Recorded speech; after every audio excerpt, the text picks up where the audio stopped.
I hope I have to preach in wet sleeves every week. I hope I have to preach in wet sleeves every week. And so if you are like, man, baptism is my next step, like, give us a shout. We'll leave it out till eternity come. And we'll just do the thing from there. And I'm so glad for Marshall and Chance. I'm so glad for those last week for giving us a visual representation of what our lives are actually about. And I'm going to speak today, again, a little bit more from the heart than in going back into our teaching series. I kind of pivoted around Thursday this week, and there's been this phrase I told you about last week that's just been really stirring in my heart and been kind of shaping my prayer life. It's been shaping a lot of things recently that's been all about, what's next? And that God would use me in my life to build a new floor, to build something on a stable foundation that God has provided and He gives us, so that we can go forward doing the thing that Jesus has called us to do and becoming the people that God has called us to become. And so is it all right with you if we take another week off the Sermon on the Mount and I just speak from my heart a little bit today? That's all right? Okay, good, because it was what was coming your way anyways. And so as we do that, tell 3 people around you, saying, hey, we're future people. Say, we're future people. We're future people. We're future people. And today we're going to go on a journey, all right? And the journey actually begins in your homes, okay? The journey begins in your house. And here's how I want to frame it up for us. I want everyone to take a pause, take a deep breath.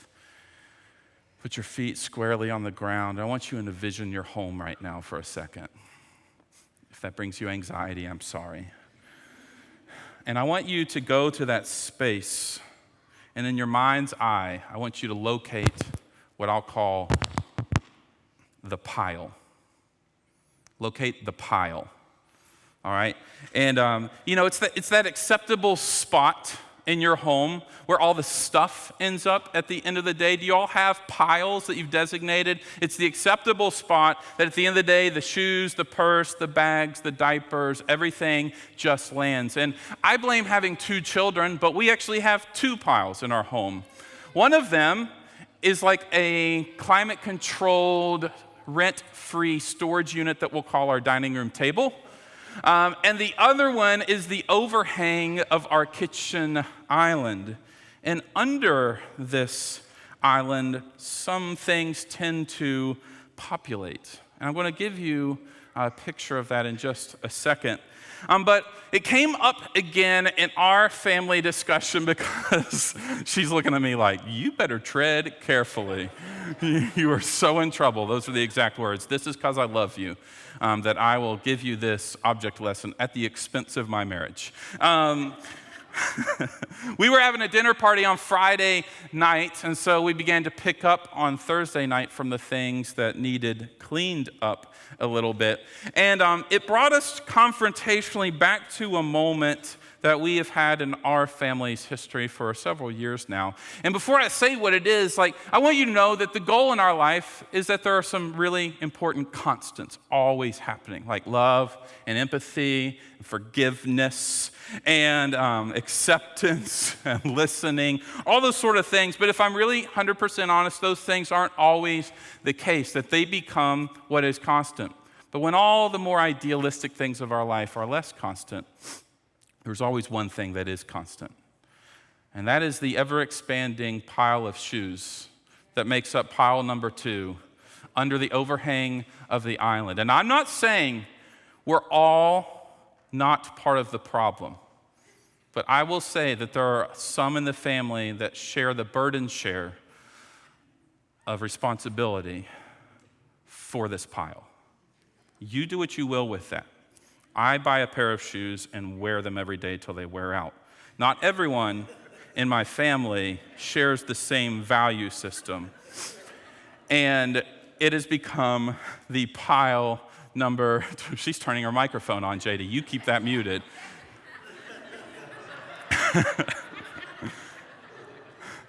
It grows every day. Now, again, no single person is entirely to blame. but it does happen. And over the years, at that particular spot of my soul, where it used to irk me like fingers across the chalkboard to my soul, I have just willingly let that piece of my existence die.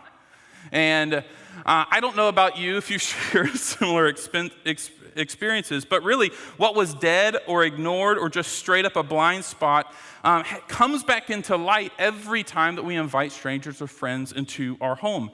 And for me, it's actually an interesting phenomenon because that kind of mirrors the deeper parts of our life. That because in general, when we open our lives up to someone else, part of what happens is that we open ourselves up to our own blind spots, because what we've willingly ignored until it becomes an afterthought then becomes visible through someone else's perspective. Andy Stanley has this leadership maxim that we've been discussing and living in and praying in as a team recently that says this. It says that time in erodes awareness of. Time in erodes awareness of. And it's just so true. And today, I just want to lay some things out for us today. Because here's where I'm at. Here's where I'm at as your pastor. For me, I just sense my soul waking up to some of its blind spots. And for us, I sense the soul of our church waking up to some of our blind spots. The piles that are in our past and in our present that if not dealt with, we will live under the capacity of the future that God is calling us to.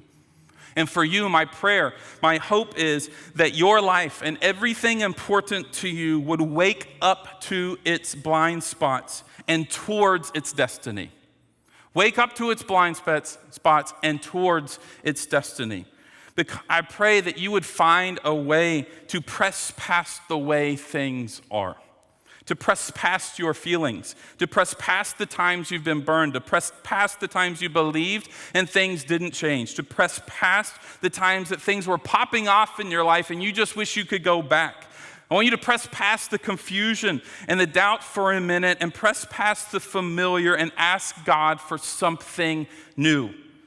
All of that is part of what's stirring in me as this phrase cannot just escape my life and my inner world and my leadership and everything about me right now that just says, build a new floor. Build a new floor. And that thought comes from a passage of scripture from Paul in 1 Corinthians 3, and I mentioned it to you last week, but I want to read it this Sunday. And do you need me to step up where I told you I'd be? And now you have had to adjust all the cameras and lights. We're good? Okay. So that's my bad, production team. 1 Corinthians 3, 5 through 16 says this. This is Paul speaking, and he says, "What after all is Apollos? And what is Paul? Only servants through whom you came to believe, as the Lord has assigned to each his task." It says, "I planted the seed, Apollos watered it, but God has been making it grow. So neither the one who plants nor the one who waters is anything, but only God who makes things grow. The one who plants and the one who waters have one purpose, and they will each be rewarded according to their own labor. For we are co-workers in God's service, and you are God's field. You are God's building. By the grace God has given me, I laid a foundation as a wise builder, and someone else is building on it. But each one should build with care, for no one can lay any foundation other than the one already laid, which is Jesus Christ. If anyone builds on this foundation using gold or silver, costly stones, wood, hay, or straw, their work will be shown for what it is, because the day will bring it to light. It will be revealed with fire, and the fire will test the quality of each person's work. If what has been built survives, the builder will receive a reward.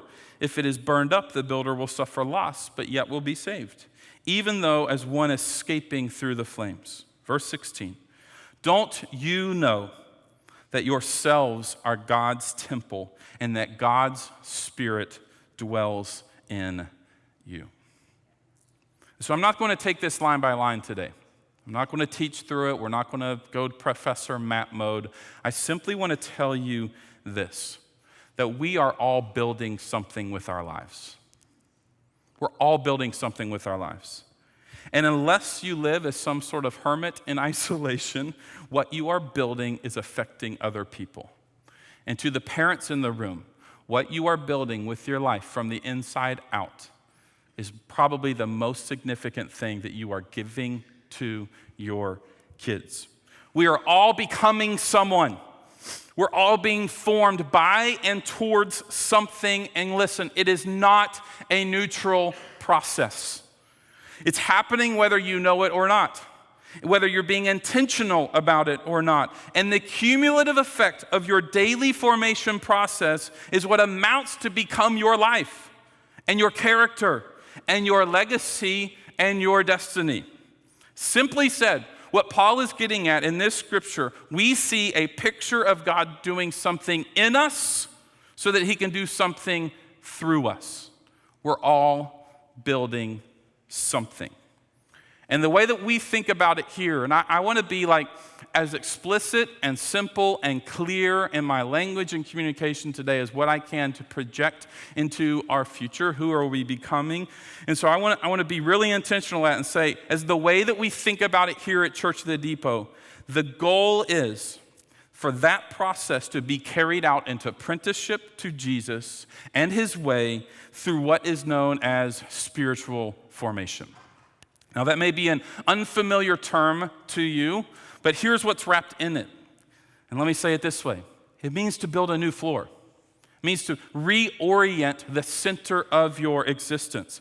To build a new floor, and I'm not sure if this is up yet, but this is what it is. To build a new floor is to re-architect and rebuild your life around what matters the most, your spiritual formation. It is to re-index your heart and your life, like all of it, your family or your singleness, your career and your money, your time and your sense of purpose. It is to make all of that, it's to make the central pursuit of your life to be with Jesus, to become with Jesus, and to do what he would do if he were you in the here and now. And listen, this is where it's harder. It's not simply doing something different with your life. It's becoming someone different. It's changing. It's becoming a new human based upon the finished work of Jesus on the cross and the power of the Spirit that Paul says is in you for those of you that follow Jesus. It's about taking the life and the teachings of Jesus seriously. It's about inviting learning and growth and people and practice and the Holy Spirit into your life so that you're not just spinning your wheels trying harder, but living in the flow of the Spirit's power working through you. In the language of Paul, it's working out your salvation. In the language of Dallas Willard, he says that grace is not opposed to effort, it is opposed to earning. Earning is an attitude, but effort is an action. It's about receiving the gift of God's grace and then giving all of your effort and life towards living that out. And again, let me say exactly how we think about it here and try to say it as precise as I can. The spiritual formation is always characterized by two movements. The first is an inward movement towards healing, towards formation of your inner person, and two, it's always outwards for the sake of the world and for someone else. And my template definition for that, which really is becoming more and more the structuring mission statement of our whole church, and we'll discover that more and more together, comes from the author Robert Mulholland. He defines spiritual formation as this. He says it's a process of being formed in the image of Jesus for the sake of others. If that is shaping our mission, let me scale up the vision of our church for a second and say this.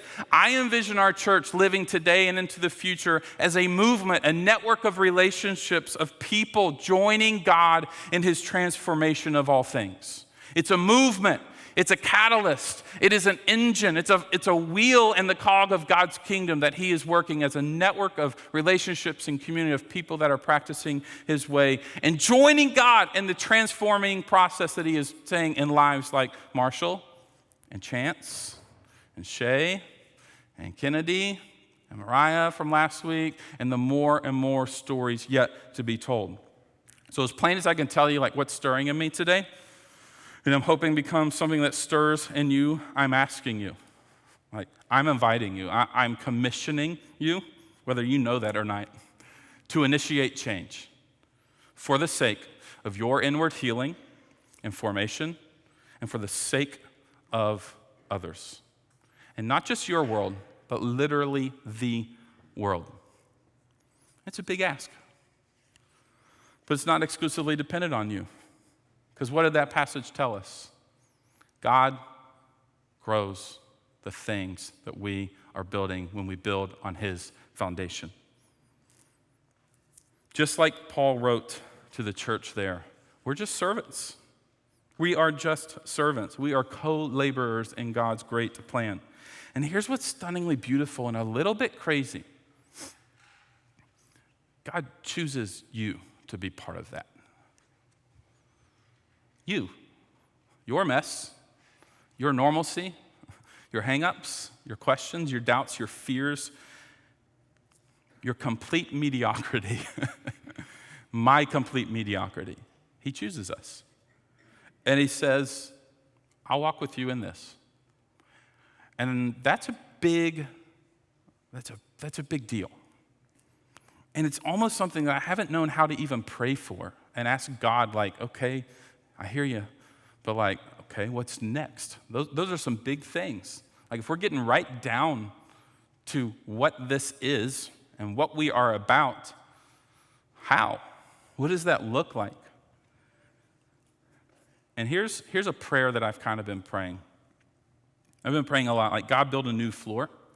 God do something new. Remove my blind spots and open my eyes to the opportunities that are in front of me. Heal me, restore my identity, and help what I believe and how I live come closer to making sense and lining up.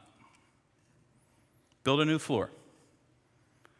And when you build a new floor with your life, it's not just chasing experiences, and it's not just pursuing Christian activism in the here and now. It's becoming an entirely new person in the way of Jesus, empowered by his Spirit and built on the truth and the reality of God's love. When you build a new floor for your life, in the language of Jesus, it's like eating on the never-ending bread of life that satisfies your hunger and the incompleteness that we walk in most of our existence. And again, as we talk about this today, the purpose of your spiritual formation is not for the sake of formation itself. It's not, the purpose of your healing is not for the sake of healing itself. The purpose of change is not for the sake of change. The purpose of new identity in the way of Jesus is not just for the sake of living out of that identity. The purpose of all of it is for someone else. And hear me, like as your pastor, you need my ever-increasing formation in the way of Jesus through my struggle and my questions and over the course of my entire life. But guess what? I need yours. And the person sitting beside you needs yours. It's not just that you need you, but look around. We need you. We need to be formed more into the image of Jesus for the sake of others. And the others in your life, the starting point with your life, are sitting around you right now. Put a human face on it.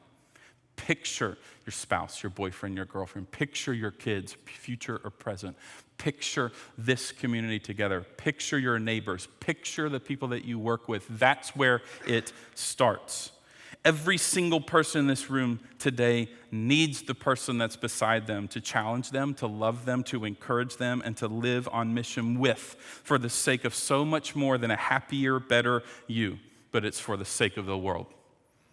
Nobody here is discounted or disqualified or not without enough value to begin this journey. That's the really good news. All of your formation processes will look different, and guess what? They don't start with some abstract thing that we create. They start exactly where you are right now, in mind, body, soul, spirit, experience, hurt, unforgiveness, restlessness, incompleteness, unwholeness, brokenness, all the words. It starts exactly where you are. So here's my conviction today. You and I, we need to make some shifts. Some shifts. You all looking at me like, what do you mean? Like, there's nothing that's going to be like immediately practical changing, all right? So you're like, does this mean he's going to change the chair arrangement again? I really didn't like that last time. Like way beyond that, okay? Way deeper than that. Way more costly. That one would hurt more, I get it. And so here's the deal. Why? Why do we need to make some shifts? It's because we need to change for change and so new leaders feel good. No, it's because if we don't make some shifts, you and I and our church will just continue to drift. We will continue to live day in and day out, becoming something that we are not even intending to become. We will never match up the things that are in our head and that with them becoming part of our heart and expressing in our daily lives. You and I live with a low level of feverish level frustration, most of us, because we believe things about God and we believe things about our future and we believe things about the way things can be, but we don't experience it. And they don't line up. And we struggle to put the connecting dots between our heads and our hearts and out with our hands. We have beliefs about God that are settled or unsettled, and then we have no idea what to do with it. We need to make some shifts so we don't continue to drift. And I wrote down about 40, but I'm going to bring you 5. Here's the first one. We need to shift from belief to practice. A shift from belief to practice. And I've said it before and I'll say it again. The way of Jesus, and this is controversial in some circles, but if we can have a full discussion not meant for this moment, I can bring it into complete theological accuracy of that, I am actually sure. The way of Jesus is something you do. It's not simply a worldview. It's not simply an ancient moral system. It's not just a belief system. It's not a get out of jail free card for whatever your definition of eternity looks like. It's not simply a set of safeguards and best recommendations for a more fulfilling life. It is something you and I do. And let me ask you a question. Have you ever thought about this? And I'm very particular in my wording here. And this is to the Jesus followers. Why did God save you? You ever thought about that question? Why did God save you? And once you get past the reality of all things being for God's glory and his plan being worked out, yes, sovereignty, check the box. Once you get past that question, why did God save you? And here's what I'm saying, and this is with no judgment or guilt attached. This is simply saying we all start at a certain place in our process. I'm saying this. Thank you, sir. This is going to get fun. All right. It means this. If your answer of why God saved you has never progressed past some sort of view that says it was simply to get you into heaven and out of hell, whatever your definition is of that, then it's possible you've never made it to your next step in your Christian formation. Over and over, the invitation of Jesus is to come and follow. It's not to assent to a set of beliefs. It's not to believe a certain reality. It's not to only do these behaviors and avoid these. It is an invitation to count the cost, to pick up your cross, deny yourself, and follow me in my way in relationship so that your inner world can be healed and formed and so that you can give away that for the sake of other people. If your answer right now is, why did God save me, is solely as to set the trajectory of your soul after you die, that is really good news for us, and it's not untrue. But Jesus invites us and challenges and commissions us into so much more than that. So much more than that. So much more than that. And for some of you, a shift from belief to practice is going to look a little bit different. For some, almost all of your faith lives exclusively in your head, but not in your heart. It's something you assent to, but you don't feel it. It's rarely expressed. Your belief and your life don't match, and it drives you crazy. And you may not know that that's why you live with a low level of anxiety and frustration and emptiness, but there's part of your rub. Can I be honest and speak that into you with some degree of authority that I guess I'm walking in today? But here's the deal. God wants to connect your head to your heart and then for it to flow out of your hands in every aspect of your life. And I want to quickly acknowledge something else in this. From belief to practice assumes that you're ready to even believe this thing. It assumes that you don't have some massive questions and doubts and confusion and muddiness. It assumes that you've grown up with a foundation that doesn't need a massive amount of deconstruction to actually find the heart of Jesus in the midst of your religious Christian experience. I'm acknowledging all of that because I believe a core conviction of this place moving forward is that the more that we embrace the questions on our doubt, the more we will actually find Jesus. And the more we'll be comfortable with the mystery, even when we have no answers. And can I tell you something? Your kids need your comfort with some mystery. They don't need all your answers. They need your unconditional love and acceptance and proximity and intentionality as they work out this Christian thing. And my belief is this: I don't have all the answers. If someone had all the answers, we'd be done with this whole thing. We'd all go to that seminar, it'd be one big old church, we'd all read the book, and we'd move on with our lives. There's a reason we don't understand it. The complexity is meant to find Jesus in the mystery and to trust him, because we're all trusting something anyways. We're all becoming something anyways. There are massive questions that are in this room around sexuality, and this is Veterans Day, and I was supposed to speak on nonviolence, and that was going to be weird. That was what's next in the sermon. You have questions about war and conflict and politics and all the moral things and definitions of marriage and redefinitions of everything under the sun. We don't have all the answers all the time. And sometimes we don't need the answers. We just need the person to trust in the midst of the mystery. And we need to love God and love people in the middle of it. And we need to give acceptance to every human that walks, because we are all broken. And just because someone's sexual brokenness looks different than yours, I've got sexual brokenness, you have all God's people got sexual brokenness. All God's people got all kinds of brokenness. And I'm not throwing out truth, and don't hear that. And I'm just saying, there's a way of Jesus that doesn't discard people at the expense of our need to have everything figured out sometimes. From belief to practice, those are not opposing ideas. Your belief can look very, very, very complex for your existence. And that's why Jesus, that's why this isn't always about you. And it's not always about me.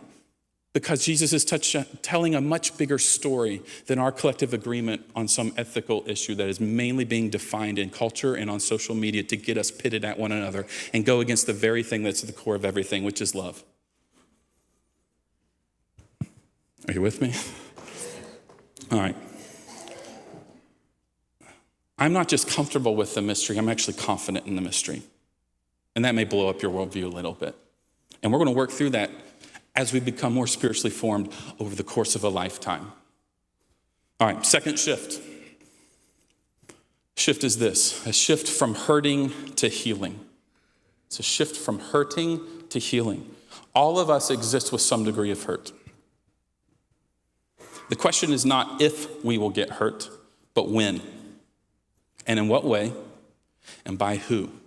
Your kids, sobering thought for all the parents, are going to enter into adulthood with hurt, regardless of how well you parent them and love them and pursue Jesus in the midst of it. Not me. My parents are sitting there. They were perfect. No, they were really pretty phenomenal, I'll be honest. I escaped a lot of hurt. And that's my story. You all don't have that. Some of you don't have that. I don't want to go down that hole. But one of the greatest questions in your spiritual formation is likely, what do I do with all my hurt? What do I do with my brokenness? Past, present, future. And it's a great question. And here's my assessment of the human condition as it's made worse by the modern age that we are living in right now, is that most of our hurt in life stems from some type of expression that is built on lies. It's built on lies. Those lies can come from all kinds of directions and sources, but much of our hurt stems from actions, words, and moments that give us a sense of who we are that is built on lies. And in my opinion, the most effective tactic of the enemy is to get you to believe lies about yourself that play to where you're already the most broken and then get celebrated and affirmed and normalized in everything around you. Spiritual formation, on the other hand, is a counter formation to the hurt and the brokenness. In the spiritual formation, the way of Jesus has a way of shifting your hurt into healing because, hear this, it turns the lies on its head, reveals the truth of who you are and what role you play in the world, and constantly says, don't live into the lies. And here's another core conviction of what happens when your hurt begins the healing process. The powerfully healed become powerful healers of others. The powerfully healed become powerful healers of others. The same spirit that brings peace into your inner chaos is the same spirit that sends you out as the peacemaker in your life. The same spirit that brings healing to your inner brokenness is the same spirit that moves you out towards someone else's hurt and brokenness. The Spirit is what empowers our mission, our co-laboring, not through our gifts and our strengths, but actually through our wounds. We celebrate the early church a lot. We look at Acts and we're like, man, let's make their lives the template, and we kind of glorify them. But I don't know if you've ever read this or anyone's ever put this in the same sentence. In Acts 4:13, the Romans basically did kind of an assessment, like a report. They're like, what is happening with all these Jesus followers that in an urban city of the ancient world with practices and belief systems and all the stuff, they were flipping it on its head. And here's what they wrote. That when they realized that the early Christians were unschooled, ordinary men and women, they were astonished, and they took note of this simple thing, that these men and women had been with Jesus. What does the world around us say of us? What is it impressed by? What is it inspired by? Check that out. They weren't particularly intelligent, compelling, attractive, or qualified. They were unschooled and ordinary, but they were filled with the same spirit that filled Jesus and can fill us. And our liberation today is in their commonness. It's not in their giftedness. It's really good news for us. I'm building my entire view of leadership and pastoring on that reality. My liberation is not in my giftedness, but in my commonness and dependent on the same spirit that worked in those people and will work in us. There's no favoritism, first century church versus now. Here's the other dimension of this whole shift from hurting to healing. Often our greatest contribution comes out of our deepest pain. And for those of you that are walking very wounded, know that your hurt isn't without purpose, and it's not beyond repair. And perhaps your hurt and the healing process that can take moments, a lifetime, generations, whatever that looks like, your hurt and healing process that comes through the internal movement of your spiritual formation will be the greatest contribution that you have to offer the world. Your hurt leads to the very thing that you are best equipped to contribute to the rest of the world. Which brings me to my third shift. And I'm going to talk a little bit more in the context of the church. Less about you, more about us. Be ready. You're warned. A shift from consumer to contributor. A shift from consumer to contributor. Let me talk about this for a moment, and I want to acknowledge this, that the cultural way of consumerism is as much a part of church life as it is everyday life. And I won't track the story and nerd out on you, although I'm so tempted to talk about in the context of what happened after the World War II in the 1950s and the creation of a nuclear family, which became more inwardly focused about consuming life together than being a team on mission that goes back generations. I won't do that. Great book if you want to read it, I'll recommend. I won't track that story other than to say consumerism is just baked into our lives in nearly every way. Jesus and his way beautifully runs in the opposite direction of consumerism. It doesn't start with a line of questioning that begins and ends with some sort of plan or formula that looks at how does this benefit or help me. Jesus at one point literally says, I came not to be served, but to serve and give my life as a ransom for the what? Sake of the world, essentially. The idea of approaching Jesus and his way and life in the church and community and the way we gather and what we feel like as we gather, all of which are great things. But if the idea of approaching that through the lens of consumerism is actually nonsense, actually kingdom nonsense. Again, the goal of spiritual formation is not for project self. It's not a Christianized version of getting ourselves a little happier, a little less anxious, a little less angry, all of which are good things and God can do in us, and I pray he does it. But I'm just saying, it's just baked into our personal and cultural defaults, this idea of consumerism. The idea of us living together on mission is about being formed in the image of Jesus for the sake of the world. So listen, this whole thing gets really simple for me because I think Jesus makes it really simple ultimately. If Christianity is defined by love, love requires others. And if your spiritual formation is not pushing you to others, it's not pushing you towards love. Love requires people in our church, and in every area where we have to be, like we just have to be around other people. And honestly, all right, get ready. Put your steel toes on. And honestly, this is where the danger of church driven by preferences comes into light. Here's the preaching I like. Here's the worship I like. Here's the community groups I like. When the church is driven by preferences, all you will do is build massive deficiencies in your formation because you'll make the assumption that your preferences are God's preferences. And so anything I like is going to form me into the kind of person that God is like. That's the assumption we make. I like it, God likes it, there's the only path to formation. Preference-driven church is consumer-based church, and in that context, you and I will never sacrificially and generously contribute. Your formation will never be for the sake of others. It will be for the sake of preferences that you've assumed are God's preferences. And listen, I do the same thing. I'm waking my own soul up here. You and I need to be around annoying people and receive them into our lives as gifts from God. And don't look too closely with where your eyes just went when I said annoying people.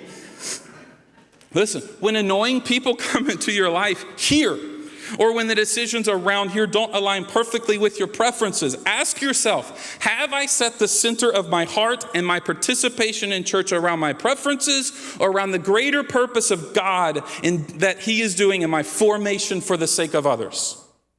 Well, that's easier for you to say. You get to make the decisions. You're right. And I'm not saying I'm immune from it. I'm laying it before you that as we live in community together, our preferences get laid at the feet of the purposes of God. And the preference is not what our life is about. It's about the purpose of God for the sake of your formation and for the sake of others. You and I, this is why we need to be around the poor. It's why we need to be around the marginalized. It's why you and I need to be around people who are affected by racial injustice. It's why you and I need to be around people who will challenge your thinking. Because if the goal is to build a new floor through spiritual formation, then you need diverse relationships that press you past your preferences and into your purpose. In our church, right now, we need a shift from consuming to contributing, where a focus is not on programs, but on people. Where it's not on preference, but the greater purpose. And where you don't suppress your participation because it doesn't meet your preference, but you express your purpose in the way that you love and serve and worship and give in the everyday and in every aspect of how we gather. Are you okay? 2 more shifts.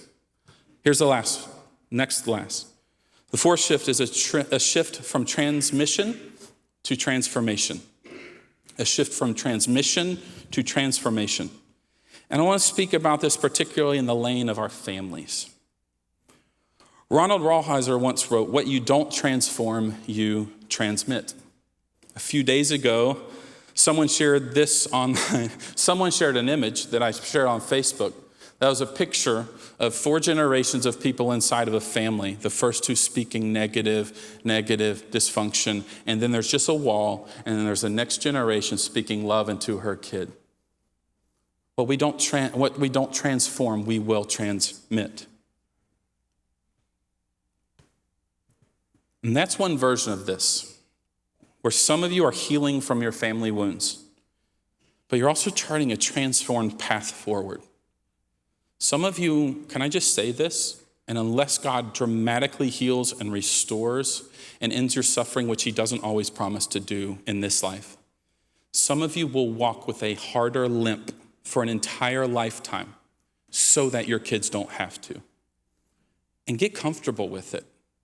And know that your dysfunction at the hands of a parent or a guardian or abuser or whatever that story is for you, them standing squarely on their 2 feet is much weaker than you walking with thorns in yours. I'm standing here today because my papa on my dad's side broke generational cycles of stories that you can't imagine. We baptized someone last week who was visually demonstrating to us a commitment to generational cycle breaking. I had lunch with someone this week whose story I hope gets told in its fullness and what he does with the rest of his life. And I'm not going to out him today, but you'll see him more and more. The way that he's standing in the gap for his kids, foster kids, adopted kids, is generationally breaking cycles of dysfunction because God is transforming him instead of allowing him to be a conduit of the very thing that's been his enslavement away from freedom. We need to shift from transmission to transformation. And you see in all of those stories and the others that are yet to be told, transmission happens by default, but transformation happens with intention. Transmission is the default. Transformation only happens intentionally in the way and the power of God. And I want to dial in even more narrowly, exclusively, to those of you who are parents right now. You're raising kids, and you are raising the future of our church, of the church. And you are shaping society, and you're shaping the community. And whatever your family history, you're charting a new path. Your family dynamics today may not be perfect, but it's not dysfunctional. You know what I mean? Like, you just live in the average life, if you define yourself as average, like most of us do. There's stability, difficulty, yes, but it's pretty marked by just normal, ups and downs, peaks and valleys. Life is all by all accounts normal, at least you're normal. But here's my fear. Here's my pastoral worry. If I were to use the language of, here's my prophetic word, here it is, if that's what you're looking for. It is entirely possible that we as parents can place a higher value on our involvement as parents than our intentionality as parents. That's what I see reflected around us right now. Some of you, to be an involved parent is miraculous. In your story, in your heritage, and what you're walking through, it's miraculous. But God would say, build a new floor. Shift from transmission to transformation, and that may involve shift out of just mere involvement into legitimate intentionality.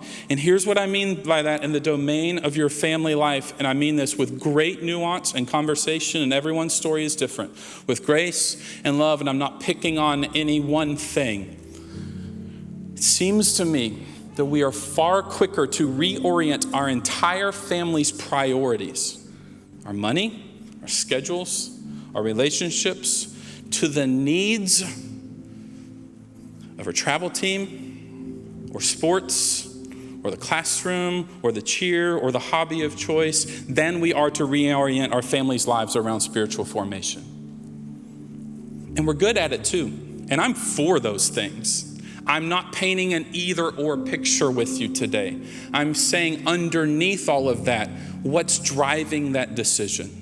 What's driving that decision? And if there are things in your life that need transformed and not transmitted, if there are things that need healed and not hurt, if there's ways to set up your kids for a future that is flourishing in the way of Jesus, that is rooted with a floor that is resolute and can be built on instead of spending a lifetime deconstructing their upbringing, we need to think more intentionally about our intentionality in creating a family dynamic that puts at the center of it the spiritual formation of our lives and of our kids' lives.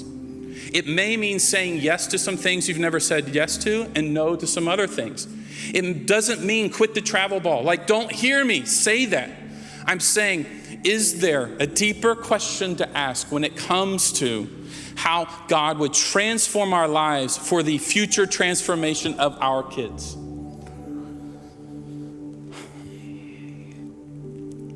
The goal is to radically reorient our family to make the highest value and priority the spiritual formation of our lives and of our families.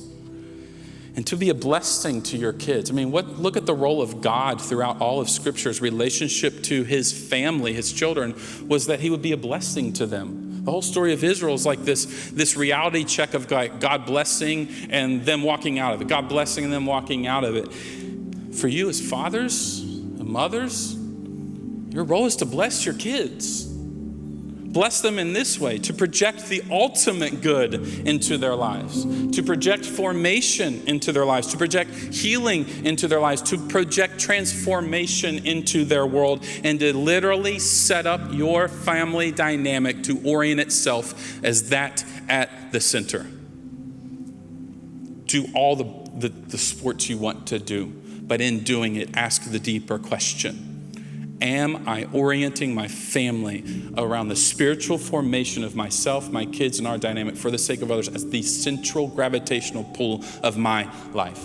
And if not, I would say there's going to be some things stuck in the transmission zone and left out of the transformation zone. And here's the final shift. It's a shift from what could be to what must be. A shift from what could be to what must be. Let me say it this way.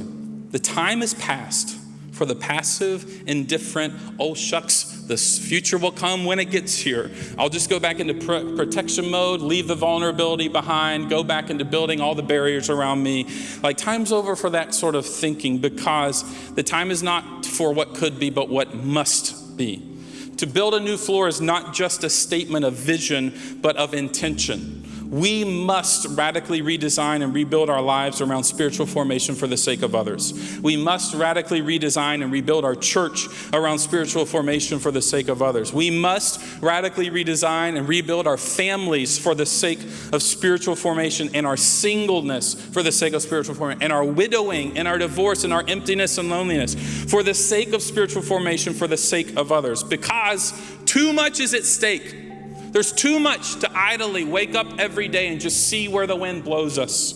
Anxiety needs lowered. Division needs unity. Identity needs received. Wholeness needs to overcome brokenness. Justice needs to flow like a river. Souls need saved. Families need cycle-breaking intervention. And your crazy lives need to slow down to move at the pace of love and formation. The future is at stake, and it starts here. It starts in us. It starts in you. When I look years down the road at our church and our lives and this ministry and what we can become and will become by the power of God, I envision what our church, not what it can be, but what it must be. Not what could happen, but what must happen. I see us as a movement of people, a network of diverse relationships with annoying people everywhere.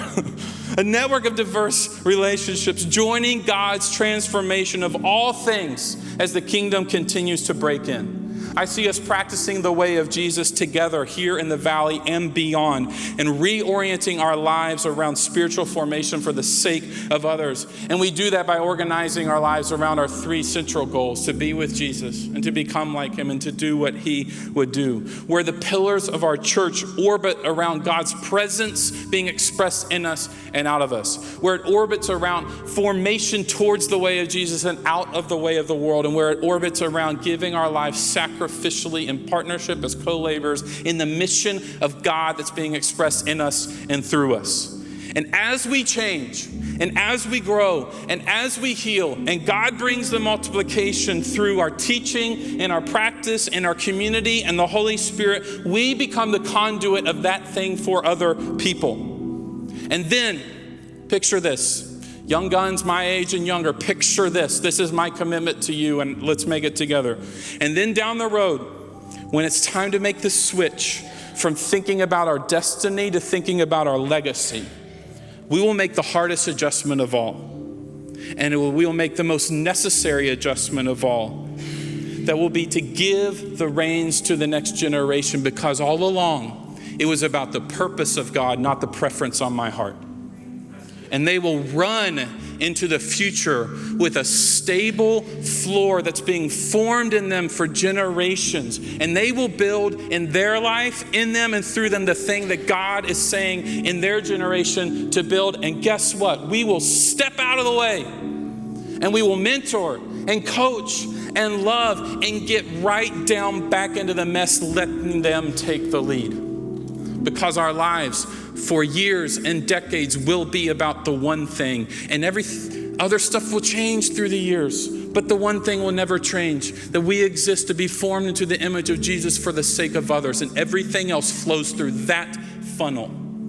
Your family, your life, the way we gather, the way we live in mission through the week. Guys, it is time to build a new floor. Build a new floor. Whatever that process looks like for you, whatever direction that takes you, build a new floor. I want the central quest of my heart and life, and am I loving my wife and my kids and loving you and living this thing out for years and years and years and years and years to come. The central quest of my heart being loving Jesus more fully for the sake of my formation and for the sake of other people. I want to wake up every day and say, Jesus, make the central quest of my existence to know you and to become like you and to do what you would do, whatever that looks like. At whatever expense that is to my life and my time and my money and my relationships and my priorities and the way I've already thought about something. I thought I had that all wrapped up. In the way that I have to rethink and relive and ask for forgiveness and accept people that I would never have accepted into my life previously. The way that I love annoying people with reckless abandon. Central quest. What's the center question of your life? If it's not to be formed into the image of Jesus for the sake of others, I would ask you and I would invite you to consider that becoming your central question. I'm going to ask you to stand. And I know it's a few minutes late, but like eternity's at stake. You like that? John's going to come lead us in a part of this song that we sing called Build My Life. I want this to be a prayer. And whatever that looks like for you, sing your guts out. If you need to go to your knees, if you need to just sit in the moment, write down some thoughts that are flowing through you so you can come back to them later. If you need to come punch me in the face, if you need to whatever you need to do, let's do it. Because it's not what could be anymore, it's what must be. God, thank you for your graciousness towards us. Thank you that in our lives you work a lot of things together that we would have never imagined got us to this sort of moment. Thank you that in your love and your grace, and your acceptance and your forgiveness and your mercy that you invite us into relationship with you that heals us and transforms us and grows us and changes us, and it makes us whole, and we receive our identity and we heal from the brokest parts of our lives, and we do that towards the healing that we have to give away. We do that for the sake of others, and we do that for your glory. Thank you for loving us and inviting us. God, I pray that as we sing this, that we will build our lives on the one thing that has the power to change us and transform us. And we pray. Amen.